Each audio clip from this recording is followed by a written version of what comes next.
Жамбыл Жабаев, ұлы ақын, жырау, жыршы. Ұлы жүз құрамындағы Шапырашты тайпасының екі руынан шыққан. Қазіргі Жамбыл облысының Жамбыл тауының етегінде 1846 жылы 28 ақпанда Жапа деген елге қадірлі адамның отбасында дүниеге келген. Жасынан өлең жырға қаны өсіп, Сүйенбай Аронұлы сияқты жыр даңғылынан тәлім тәрбие алды. Сонымен бірге Жамбыл туысқан қырғыз елінің де сөз өнерін жетік біліп, Тоқтоғұл, Мұраталы, Әлімқұл, Балық, Тыныбек, Қатаған сияқты дүлдүлдермен өнер сайысына түскен. 100 жыл өмірінің 85-ін өлең жырмен өткізген. Жамбылдың шығармашылық өмірі 19 ғасырдың 70 жылдарынан басталған. Бұл қазақ халқы үшін өте ауыр кезең еді. Осы жылдары Ресей империясы бүкіл қазақ елін түгел отарлап алған болатын. Соның салдарынан жерден, малдан айырылған жұрттың тұрмысы жүдеп, күйзеліске ұшырады.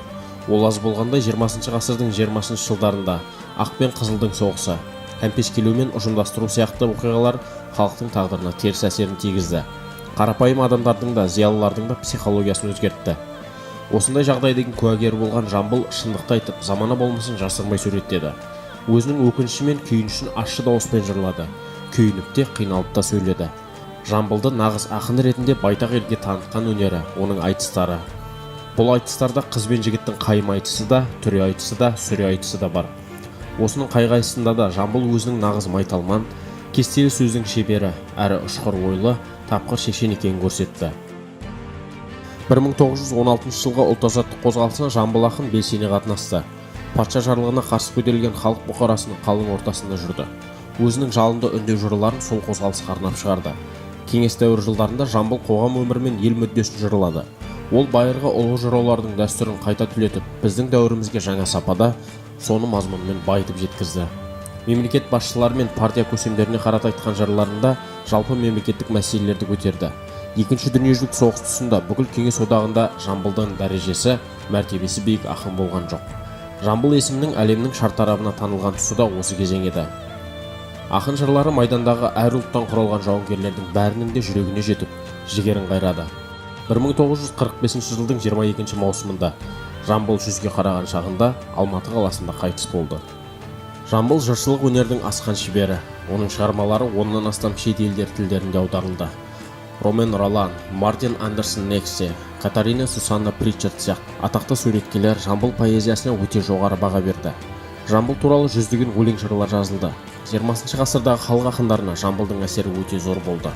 Бұл қатарда Кенен Әзірбаев, Үмбеталы Кәрібаев, Нартай Бекежанов, Доскей Әлімбаев, тағы басқа белгілі суырып салма ақындар бар. Қазақтың ұлттық мәдениеті мен әдебиетіне сіңірген еңбегі үшін Жамбыл, Ленин, еңбек қызыл ту, құрмет белгісі ордендерімен марапатталды. 1941 жылы Сталиндік сыйлықтың лауреаты атанды. Жамбылдың есімі Қазақстанның бір облысына, бірнеше ауданға, бірқатар елді мекендерге, мекемелер мен оқу орындарына, өнер ордаларына берілді.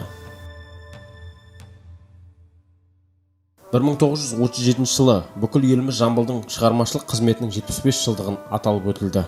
Бұл күндері халық ақыны дүниежүзінің көптеген озат қайраткерлерінен құттықтау телеграммалар алды. 1941 жылы Жамбылға мемлекеттік сыйлық берілді. Ұлы отан соғысы күндерінде Жамбыл өзінің өлеңдерінде Кеңес социалистік республикалар халқын отанды қорғауға, еңбектегі ерлікке шақырды. Совет адамдарының батырлығын, КСР халықтарының мызғымас достығын жыр етті. 1943 жылы майданда Жамбылдың ұлы Алғадай қаза тапты. Бұл жөнде ақынға хабар жеткенде, ол біраз үнсіз отырып барып, қайғылы хабарға өлеңмен жауап берді. Жамбылдың ақырғы жыры 1945 жылы 9 мамырда айтылды. Бұл неміс фашистерін біздің халқымыздың қаһармандықпен жеңгендігіне арналған еді.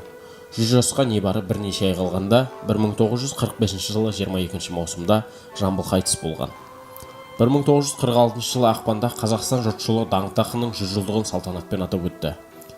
Мерейтойына қарай ақынның таңдамалы шығармаларының академиялық жинағы орыс және қазақ тілінде басылып шықты. Жамбыл Жабаев, Ленин, еңбек қызыл ту және құрмет белгісі ордендерімен марапатталған.